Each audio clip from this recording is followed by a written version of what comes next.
નમસ્કાર મિત્રો, શરૂઆત કરતા પહેલા એક મહત્વની વાત.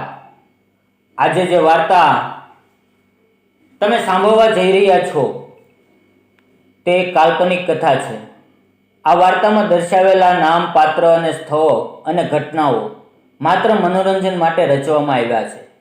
તેનો કોઈ પણ જીવતા કે અવસાન પામેલા વ્યક્તિ, સંસ્થા કે સ્થળો સાથે કોઈ સંબંધ નથી. અને જો કોઈ સમાનતા જણાય તો તે માત્ર એક સંયોગ છે. આ વાર્તાનો હેતુ માત્ર મનોરંજન છે. અમે કોઈ પણ પ્રકારની ગેરકાયદેસર કે અયોગ્ય વર્તનને પ્રોત્સાહિત કરતા નથી. તો ચાલો હવે શરૂ કરીએ આજની વાર્તા. મિત્રો, મારા પતિના નિધન પછી મેં એક કોન્ટ્રાક્ટર પાસે રસ્તાના કિનારે ઝાડ લગાડવાનું કામ શરૂ કર્યું. એ કોન્ટ્રાક્ટરનું એટલે કે રમેશ સાથે મારી સારી ઓળખાણ થઈ ગઈ. એક દિવસ તે મારા ઘરે આવ્યો. મેં તેની માટે ચા બનાવી. ચા પીતા સમયે તે મારી તરફ જોતો રહ્યો અને પછી તેણે મારો હાથ પોતાના હાથમાં લીધો. નમસ્કાર મિત્રો, મારું નામ રેખા છે. હું એક વિધવા છું. મારા લગ્ન 4 વર્ષ પહેલા વિશ્વનાથ નામના યુવાન સાથે થયા હતા. લગ્ન પછી હું ખૂબ ખુશ હતી. અમારી નાની દુનિયા ધીમે ધીમે ખીલવા લાગી. લગ્નના 1.5 વર્ષ પછી મેં એક સુંદર મજાની દીકરીને જન્મ આપ્યો. મારા પતિ ખૂબ જ ખુશ હતા. તેમને દીકરીની ઈચ્છા હતી અને જ્યારે મેં દીકરીને જન્મ આપ્યો ત્યારે તેની ખુશીનો પાર ન રહ્યો. દીકરી આવ્યા પછી તેમનો પ્રેમ મારી પર વધી ગયો હતો. પહેલાં પણ તેઓ મને ઘણો પ્રેમ કરતા હતા, પરંતુ દીકરી આવ્યા પછી તો જાણે અમારા જીવનમાં ખુશીઓની વર્ષા થઈ ગઈ હતી. મારા પતિ કાર ડ્રાઈવરનું કામ કરતા હતા. એક દિવસ તેઓ પોતાના માલિકને લઈને બહાર ગામ ગયા હતા અને રસ્તામાં રાત્રે તેમનો એક ભયાનક અકસ્માત થયો. એ દુર્ઘટનામાં તેનું નિધન થયું. એ પળથી મારી આખી દુનિયા જ ઉજળી ગઈ. મારા જીવનનો સહારો જ મારી પાસેથી છીનવાઈ ગયો. મારા માથે દુઃખનો પહાડ તૂટી પડ્યો. હું અને મારી 6 મહિનાની દીકરી સંપૂર્ણ એકલા થઈ ગયા. મને સમજાતું નહોતું કે હવે શું કરું. હું કોને મદદ માટે કહું, હું ક્યાં જાઉં. પણ જ્યારે હું મારી એ માસૂમ દીકરીને જોતી ત્યારે મારી અંદર જીવવાની નવી આશા જાગતી. મેં નક્કી કર્યું કે મારી દીકરી માટે જીવવું જ પડશે. તેને ભણાવવી છે, લખાવવી છે અને એક સારું ભવિષ્ય આપવું છે.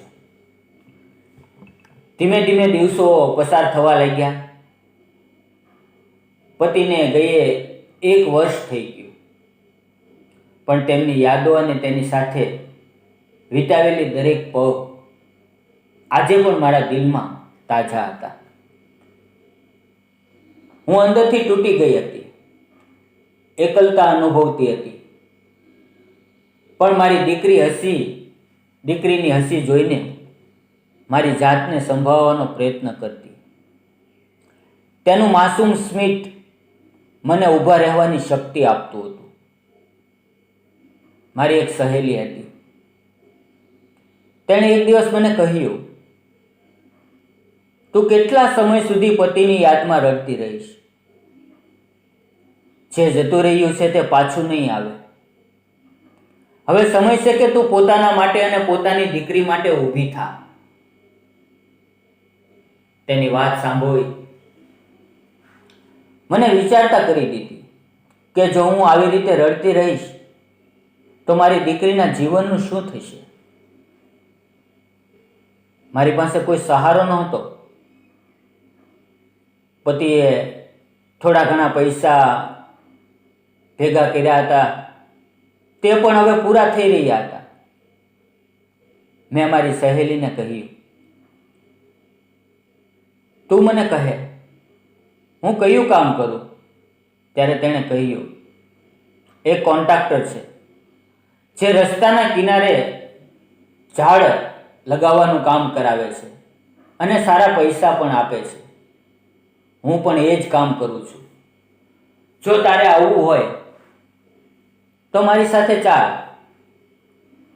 મેં કહ્યું, પણ હું મારી દીકરીને ક્યાં મૂકીશ? ત્યારે તેણે કહ્યું, મારા સાસુ ઘરે રહે છે, હું તેમને પૂછી લઉં. તેના સાસુએ મારી હાલત જોઈને હા કરી દીધી. ત્યારબાદ મેં એ કામ કરવાનો નિર્ણય લીધો. મારી સહેલીએ મને એ કોન્ટ્રાક્ટર સાથે પરિચય કરાવ્યો. મિત્રો, આપણી વાર્તા જો તમને સારી લાગી રહી હોય તો પ્લીઝ લાઈક કરો. મિત્રો, તે કોન્ટ્રાક્ટરનું નામ રમેશ હતું, પરંતુ બધા તેને રમેશભાઈ કહીને બોલાવતા. તે મારા કરતાં 2-3 વર્ષ મોટો હતો, પણ યુવાન અને સ્વભાવનો સારો માણસ હતો. તેણે મારું નામ અને બાકીની માહિતી લખી અને પગાર વિશે વિગતવાર સમજાવ્યું. તેણે મને એ પણ શીખવ્યું કે કામ કેવી રીતે કરવું, ઝાડ ક્યાં લગાવવા, કેટલી દૂરી ઉપર લગાવવા અને કઈ કઈ વાતનું ધ્યાન રાખવું. ટ્રેનિંગ દરમિયાન મને ઘણીવાર લાગતું કે તે મને છુપાઈને જોવે છે. મારું ધ્યાન ઘણીવાર તેની તરફ ખેંચાઈ જતું. કામ બહુ મુશ્કેલ નહોતું, એટલે હું રોજ આવવા લાગી. મને મારી દીકરીની ચિંતા રહેતી, પણ મારી સહેલીની સાસુ તેની ખૂબ સારી સંભાળ રાખતી. હવે મારું ધ્યાન માત્ર દીકરીના ભવિષ્ય સુધારવા અને સુરક્ષિત કરવા પર હતું. આ રીતે દિવસો પસાર થવા લાગ્યા અને ધીમે ધીમે મારી અને રમેશની વાતચીત વધતી ગઈ. એક મિત્રતા ઊભી થઈ. એક વખત મારી દીકરી બહુ બીમાર પડી, તેથી હું 2 દિવસ કામ પર ન જઈ શકી. હું હોસ્પિટલમાં તેની પાસે બેસી રહી. જ્યારે હું કામ પર ન આવી ત્યારે રમેશે મારી સહેલીને પાસેથી ખબર મારા લીધા. મારી સહેલીએ તેને કહ્યું કે સાહેબ, રેખાની દીકરી હોસ્પિટલમાં દાખલ છે.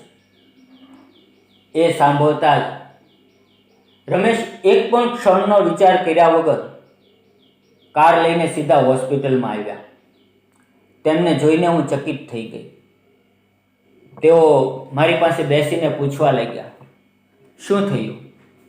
મેં બધું સાચું કહ્યું અને બોલતા બોલતા મારી આંખોમાં આંસુ આવી ગયા. તેણે મને સમજાવ્યું, હું છું ને, તમે ચિંતા ન કરો. તેણે ડૉક્ટર સાથે વાતચીત કરી. તેણે સારવાર કેવી રીતે ચાલી રહી છે તેની ખબર લીધી. મારી દીકરીના માથા પર હાથ ફેરવ્યો. એ સમયે મને લાગ્યું જાણે મારા પતિ જ મારી દીકરી પર પ્રેમ વરસાવી રહ્યા હોય. જતાં જતાં તેણે મને કહ્યું, જો પૈસાની જરૂર પડે તો મને જણાવજો. આ રીતે રમેશ મારી જિંદગીમાં એક સહારો બની ગયા. તેઓ વારંવાર હોસ્પિટલ આવતા, મારી દીકરીના હાલચાલ પૂછતા. એક દિવસ તો સીધા પૈસા મારી સામે મૂકીને કહ્યું, તમે મને પોતાનો સમજીને લઈ લ્યો. જો વધુ જરૂર પડે તો વધુ માંગજો.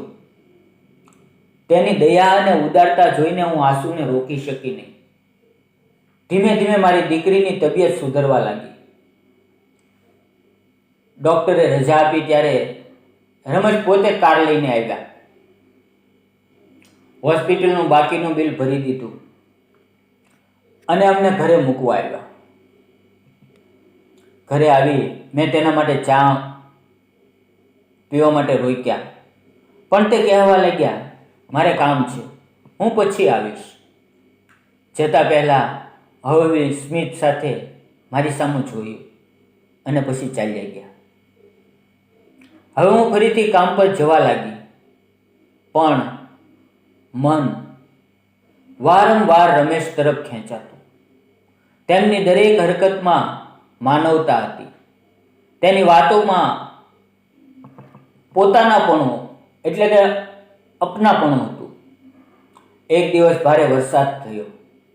બધા કામદારો ઘરે ચાલ્યા ગયા. હું એકલી ભીંજાતી હતી. ત્યારે રમેશ કાર લઈને આવ્યા અને મને ઘરે પહોંચાડી. મેં તેમને જીદ કરીને ચા માટે બેસવાનું કહ્યું. હું ભીના કપડાં બદલીને રસોડામાં ચા બનાવતી હતી ત્યારે મારી દીકરીને બાજુમાંથી લઈને આવી. મેં મારી દીકરીને રમેશ પાસે બેસાડી. જ્યારે ચા લઈને બહાર આવી ત્યારે જોયું કે રમેશ મારી દીકરીને વાર્તા સંભળાવી રહ્યા છે. તેની સાથે પ્રેમથી રમતા હતા. એ દ્રશ્ય જોઈને મારી આંખોમાં આંસુ આવી ગયા. અમે સાથે ચા પીતા હતા ત્યારે મેં ધીમેથી પૂછ્યું, સાહેબ, તમે મારી અને મારી દીકરીની આટલી બધી ચિંતા કેમ કરો છો? તે થોડો સમય મૌન રહીને કહ્યું, 5 વર્ષ પહેલા મારા લગ્ન થયા હતા. મારી પત્ની ખૂબ સમજદાર હતી. તારી જેમ અમારે પણ એક દીકરી હતી, પણ મારી પત્ની બીમાર પડીને ચાલી ગઈ અને થોડા જ મહિનામાં દીકરી પણ મને છોડીને ચાલી ગઈ. હું એકલો થઈ ગયો. હવે તારી અંદર મને મારી પત્ની દેખાય છે અને તારી દીકરીમાં મારી ગુમાવેલી દીકરીની મને ઝલક દેખાય છે. તેણે મારો હાથ પકડીને કહ્યું, મારા મનમાં તારા માટે આદર છે, પ્રેમ છે. શું તું મારી સાથે લગ્ન કરીશ? હું તારી દીકરીને મારી દીકરીની જેમ ઉછેરીશ. ત્યારે હું મારી લાગણીઓને રોકી શકી નહીં. મેં તેમની આંખોમાં જોઈને કહ્યું, મારે તમારો પ્રેમ અને તમારો સાથ બંને જોઈએ છે. અંતે અમે બંનેએ લગ્ન કરી લીધા. હવે મારી દીકરીને એક સંવેદનશીલ અને સ્નેહાળ પિતા મળી ગયા અને મને એક સાથ આપનારો પતિ. અમારું નાનું ઘર હવે ખુશી અને સંતોષથી ભરાયેલું છે. હું મારી દીકરી અને રમેશ, અમારી નાની દુનિયા હવે ખૂબ સુંદર બની ગઈ છે. મિત્રો, તમને શું લાગે છે? મેં અને રમેશે જે નિર્ણય લીધો એ સાચો હતો કે ખોટો? મિત્રો, આ વાર્તા આપણને શીખવે છે કે ભૂતકાળ કેટલો પણ દુઃખદાયક હોય, ભવિષ્ય હંમેશા આશાથી ઉજ્જવળ થઈ શકે છે. મિત્રો, વાર્તા ગમી હોય તો પ્લીઝ લાઇક, સબસ્ક્રાઇબ અને શેર જરૂર કરજો. અને ગુજરાતી મિત્રો, પ્લીઝ સાથ અને સહકાર આપો. નાની એવી કોમેન્ટ કરો અને લાઇક કરો. ધન્યવાદ મિત્રો.